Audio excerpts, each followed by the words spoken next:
Welcome back to the farm, everyone. Yes, it's the infamous black cat that is supposedly cursed harvest. Or perhaps she is just misunderstood. Aren't we all in some ways? Leave her alone! Leave her alone! No. Bad dogs. Someone said that after all the bad luck we've had since introducing her, we ought to evict her. But that would really cripple our numbers here at the animal rescue at Dole Farms. Got to keep that bureaucracy moving, and the only way to do that is to add more animals, not get rid of them. One really neat thing that occurred here last night is that you could see the northern lights. I wouldn't know. Katie took the pictures. I was asleep.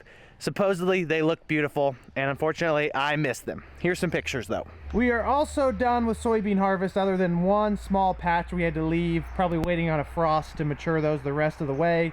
Glad to have that misadventure closed up. I have not sat down and punched the official numbers into the spreadsheet. If I were guesstimating, I'd put our weighted average in the upper 60s, maybe somewhere between 68 and 70. Could be wrong, but that should be close to what we averaged on our farm. That is about 8, maybe 9% lower than last year, somewhere from 7 to 10% lower than last year. Too much rain at the wrong times and not enough when we needed the rains. Uh-oh, here comes trouble.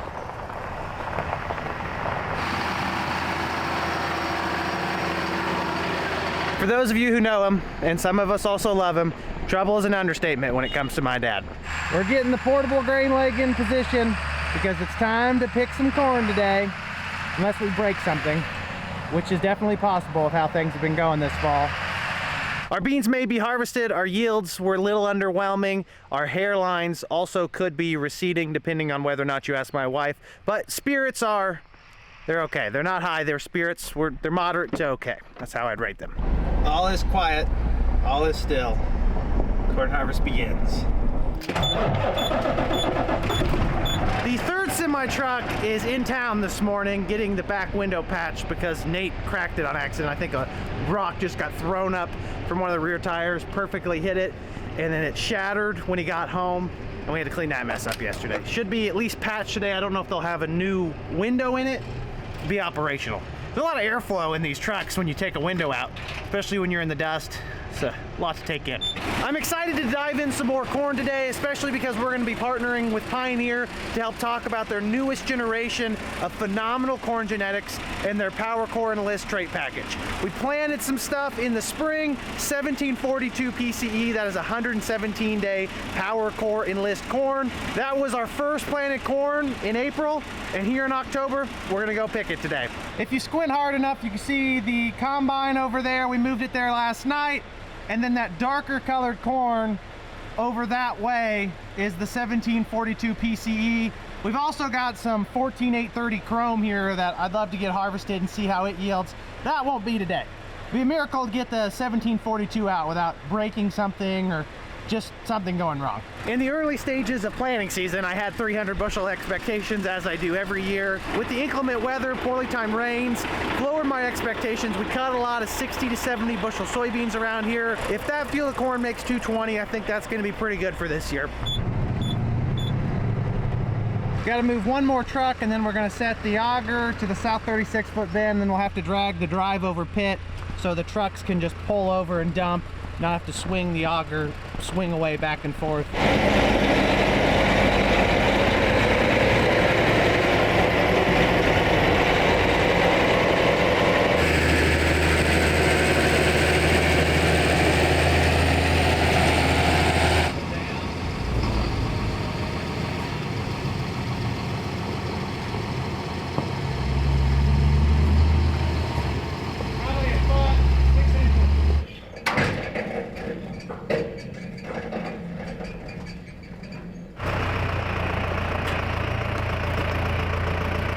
Set up to the bin, everything's lined up, power's plugged in, verified everything works, at least when we started. That may not last very long. Now we're gonna shuffle our way to the field, start picking some of this 1742 Power Core Enlist corn. Stop by home to get my water jug because I'm gonna need that. I may be dehydrated if we get ran hard enough. I'm gonna see my boys.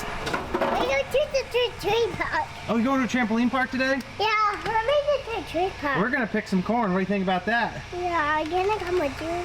Can I go on the way with Maybe you? after the trampoline park you can come. Give me one more high five and say good luck. I gotta go. Oh yeah. All right, love you. Love you. Second best part of the day, other than getting to see the boys when we come home. Let's get after it.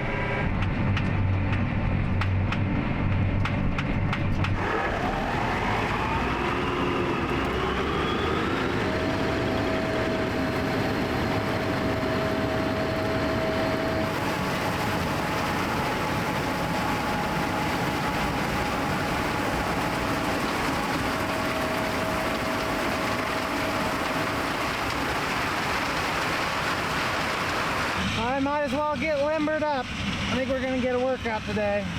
That machine right there is the bigger model of what we have broke down in the shop at Mattoon. From what I've been told, that'll pick 1,000 to 1,500 more bushels per hour of dry corn than the other combine. So I'm gonna get a workout in the cart. The trucks are gonna get a workout. Also doesn't help that we have a truck broken down. It should be back here sometime this morning. We'll hit the bottleneck pretty quickly, ladies and gentlemen, unfortunately. But that also means we'll probably have good corn if that happens. So if the combine stops, that's bad, and it's also good.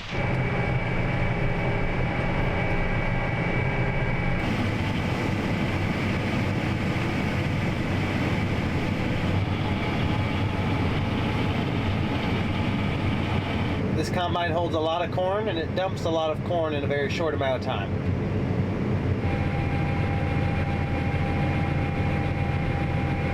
April planted Pioneer 1742, still 16.5%, which is perfect to go put it in the bin. Hoping the yield comes off. Our in-rows have been yielding really poorly this year. I don't know why. As we get into the main section of the field, the yield should come up quite a bit. We're probably going to catch the trucks on this load right here, Dad, if I had to guess. It's only our third load out of the field. Logistics are a little strained this morning. Big combine, not very much trucking capacity right now. The third truck's got the rear window replaced. It should be at the field soon. And we're going to see if we can keep up with 3 trucks and 2 drivers hauling 2 miles up the road to our bin site with a 13-inch auger that's probably capable of 10,000 bushel an hour if it's running constantly. I believe the only long-term solution is going to be for Katie to get in the big combine, then Dad to run the third truck, and we'll just have to keep the trucks moving nonstop. We're picking some more in-rows off while we can because it's a slower part of the job, and hopefully that will result in everyone being able to keep up. They're just hauling right up there. So not that far, yet too far at the same time. The third truck is back with a duct tape piece of plexiglass on the back to get us by for now. This combine is literally insane in corn.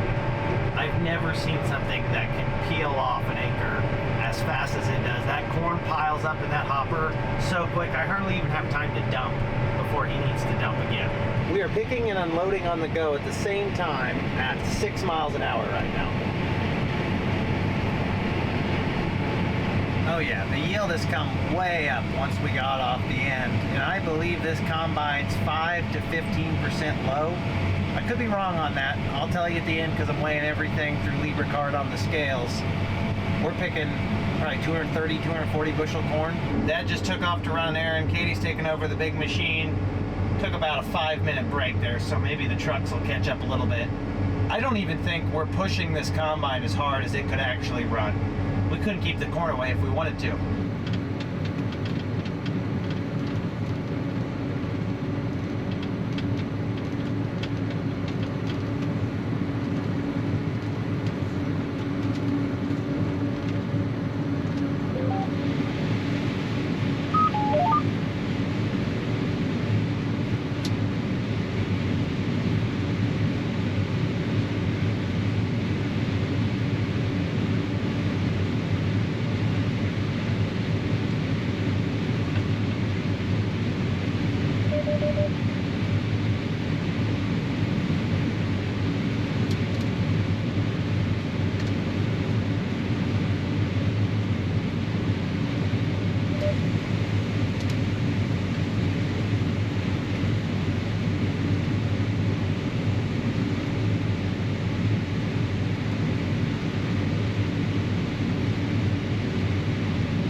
been meaning to get out to you and talk about this awesome Pioneer Power Corn List corn, but I've practically been chained to my seat here keeping this machine running. I almost need a diaper on. Our farm has been planting Pioneer genetics for longer than I've been alive. If that tells you our confidence in the products that they bring to market, the entire sales platform that they offer, and then their newest genetics, their newest trait platforms make it even more exciting to put what they have to offer against the competitors in the ground on your farm. We've seen some pretty strong yield data last year on Pioneer's newest offerings versus the competitors, and of course, this year, although we've not harvested a lot of our own, I have seen plot data that shows that Pioneer continues to be strong and hopefully will remain strong into the future. One of my favorite things about planting Pioneer seed is that you know you are getting proprietary exclusive genetics not available in a bag anywhere else in the seed market. No independents, no national brands. There's no one else out there that has access to these individual genetics that are bringing in the big yields on farms like ours. Even with the lack of timely rains on our farm the last 2 or 3 years, I've been really thrilled to see the stress tolerance of some of these genetics, to see how they can perform even when things aren't right. Unfortunately, I've yet to see a case on our personal farm of where that top end maxes out because we just have not had the growing seasons and the rainfall to make that happen. I do think though that when everything lines up right and those dominoes fall perfectly in a row, this could be some of the best corn we've ever raised on our farm. We've just yet to get into a scenario to make that happen, unfortunately. As I've already mentioned, today we're out here chewing through some Pioneer 1742 PCE. For those of you who are in the seed market, the seed industry, I don't think 1742 needs any introduction. If you're in the central corn belt, you have seen 1742, 14830, 13777, and other Pioneer hybrids just absolutely stop the show when it comes to yields. This makes a difference. 217-356-BANK. Thank you for calling. Have a great day. Rated 5-star superior by Power Financial Inc. Fast, friendly, and local with local loan decisions and underwriting. If you're not already banking with us, give us a try. We think you'll love it here. Member FDIC, Equal Housing Lender, NMLS 435120. Nationally recognized. Did that kick you back off? I was trying to click on it to see if it would say anything. Yeah, if you hit that button, it kicks me off. Doesn't matter. That doesn't do me all the time. I was just going to see what it said when you clicked on it, but I guess it kicked you off. You can do it again. If you look at your top screen, the combine has auto path on it, so it knows where the corn planter planted. So the blue lines are every 12 rows. So if you have that lined up, that's where your bulk row will be. That's really handy. This one doesn't have a backup camera, does it? That machine has a backup camera. It just may not be set to pull up automatically. I was trying to figure out how to get it to pull up automatically.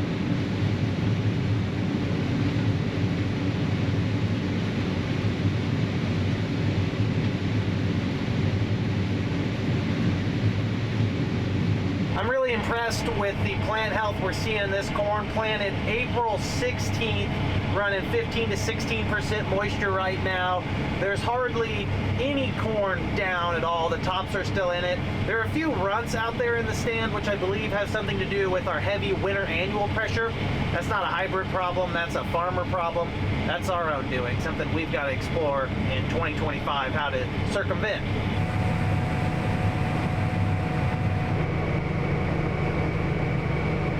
To rehash the winter annual weeds I'm talking about, we've had some really warm winters as of late. It allows a lot of opportunity for weeds like henbit, chickweed to grow. They create almost a mat, and that mat is really hard to run the field cultivators through in the spring. You end up with big clumps of weeds out in the field from the field cultivators. Even after multiple passes, you burn more fuel.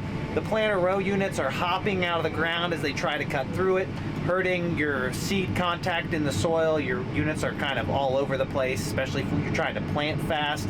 And then you're also getting some weeds incorporated into the seed furrow slot, which is another negative, usually hurts germination, and that's why we're ending up with these runts. It's our fault. We're gonna have to start some kind of fall chemical program because it doesn't look like it's gonna get any cooler in the winters. Everything's getting warmer. Unlike our machine, which is still broke down in Mattoon, this one doesn't have the feeder house fan, so it makes all sorts of dust in corn. It's not as bad in beans, definitely noticeable when you're harvesting corn. Peak efficiency right there, ladies and gentlemen.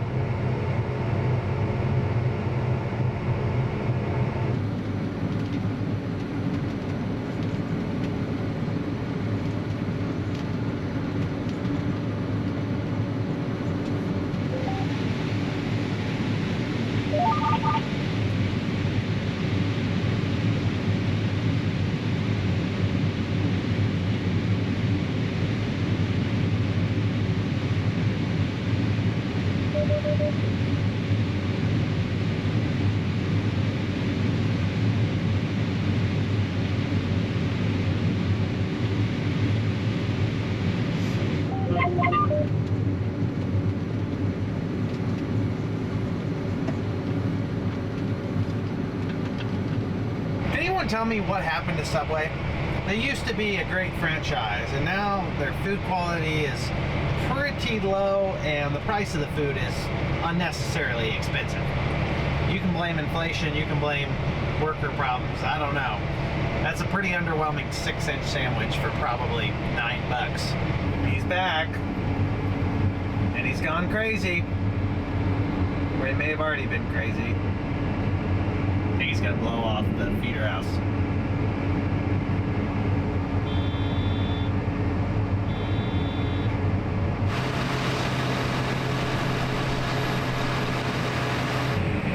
Almost done here. He's gonna do it. I don't think he knows he's gonna do it, but he's definitely gonna do it. There's no way the Great Tank full sensor has not gone off yet. He's definitely in fear. Oh, yep, he did it. Oh, he just had to move it. Gap going.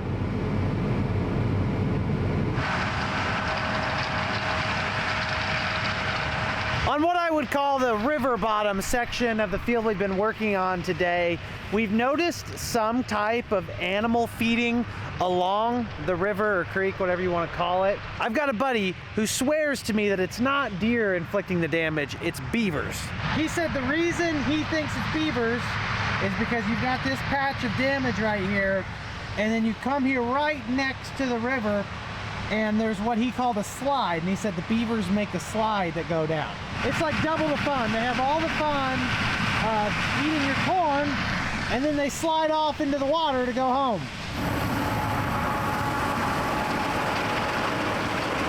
The fun part about when someone says something like that to me is that I really have no way of verifying whether or not that's accurate. I assumed all season the deer were feeding down here because there is a pretty healthy population of deer in this area, specifically when you get next to a river and a bunch of woods. I don't know, you guys tell me. Deer, beavers, man, bear, pig, all three of them, none of them? Well, who knows? Once we get this little bottom piece down, I'll be able to actually give you a final yield on this 1742. Dad's combine is showing 203 bushels an acre.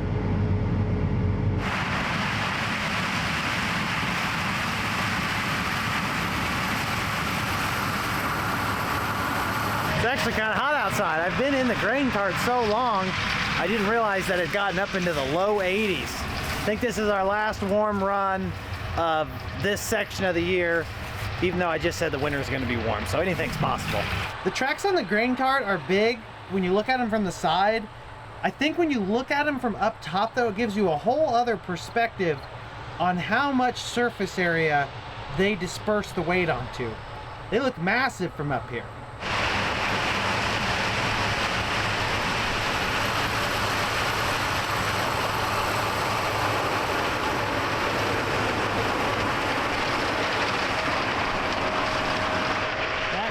Up. Get you some yield data here in a second.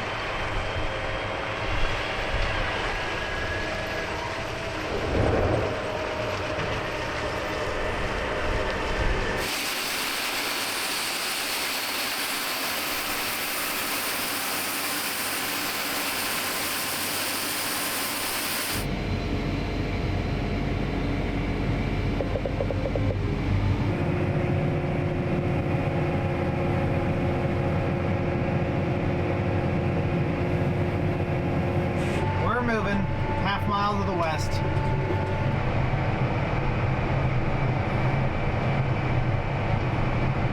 imagine that. That active yield on the X9 ought to be called the inactive yield. Not even close. It's at what, 203?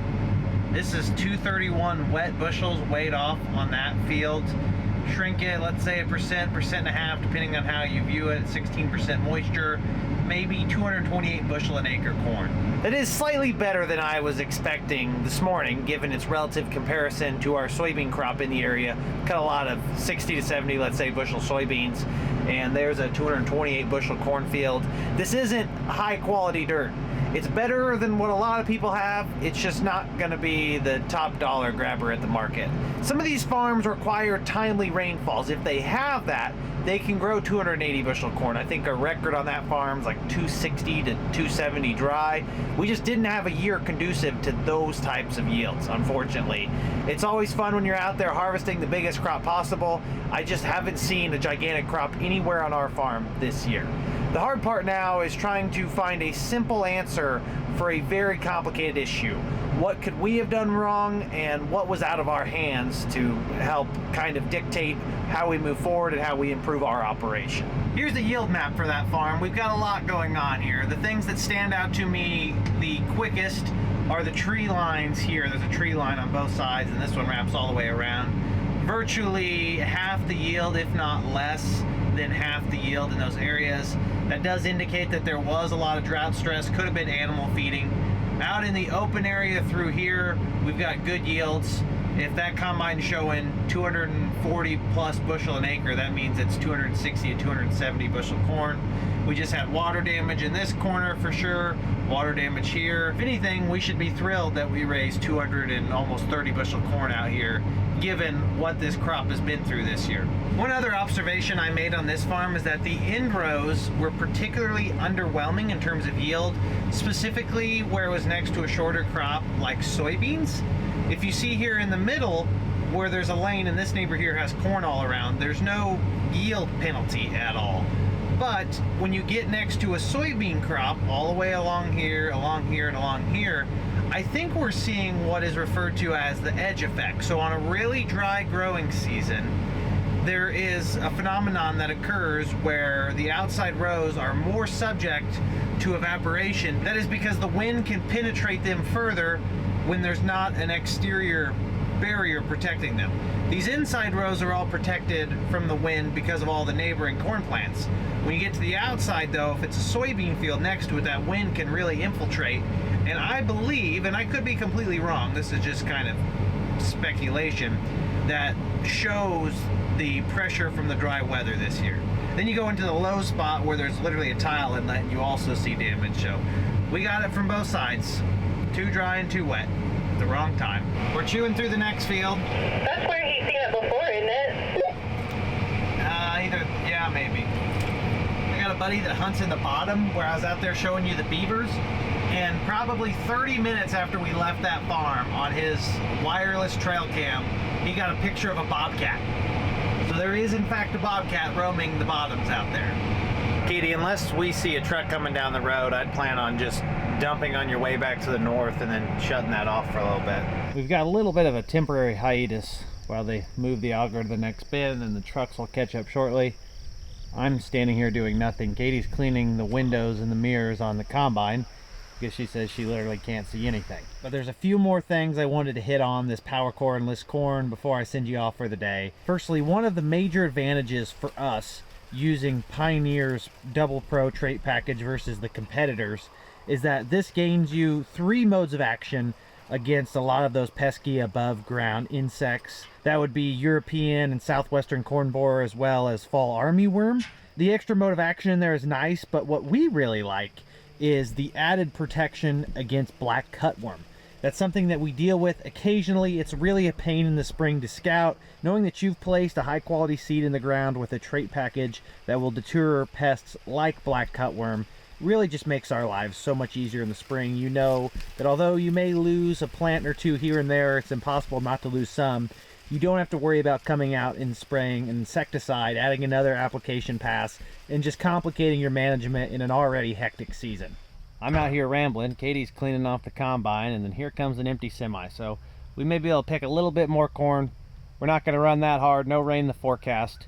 And of course, we got a long few days of harvest left. The last thing I want to highlight on the Power Corn Enlist corn is that Enlist herbicide tolerance trait package. It does offer some additional functionality and modes of action for post application on corn. You can apply Enlist, Liberty, Roundup, and FOP herbicides like Fusilade.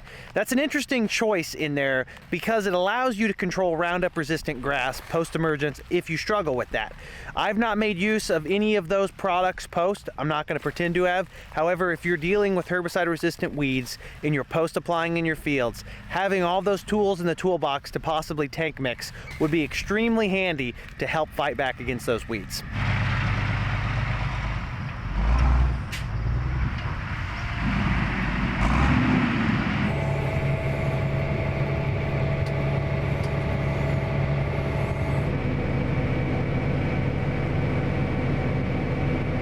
It's that time of evening.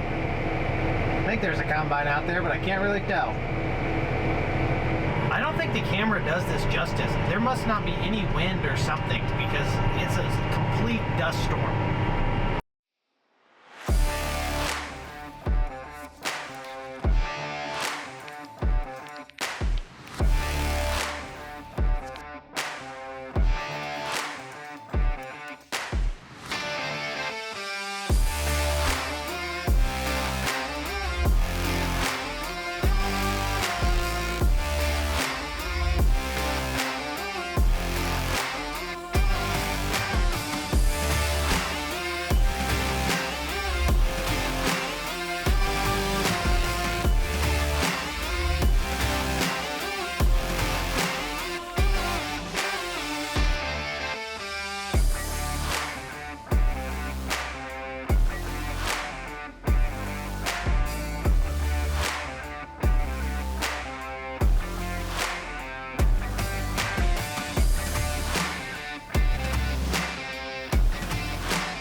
The elevator must be open late tonight. This is like drinking out of a fire hose. We started on a through a little bit ago. The combine was almost completely full and I was empty. And by the time we got to the other end of the field while loading on the go, we had 800 bushels on it. These aren't even that long of throughs.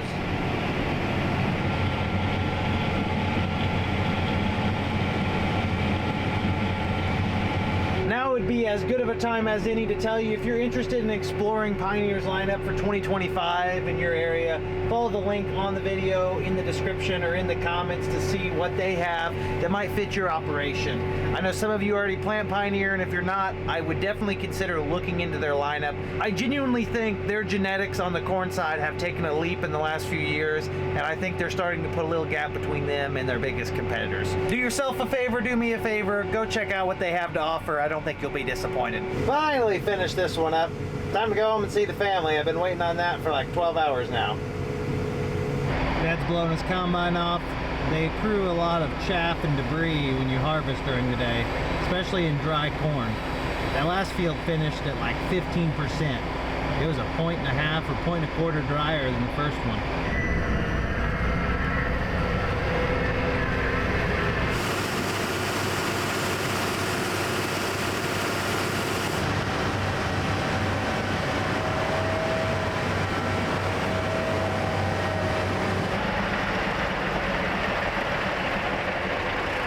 You guys guessed it, we're shutting down for the evening with my greeting crew. Appreciate y'all tuning in. Hope to see you in the next one. Peace!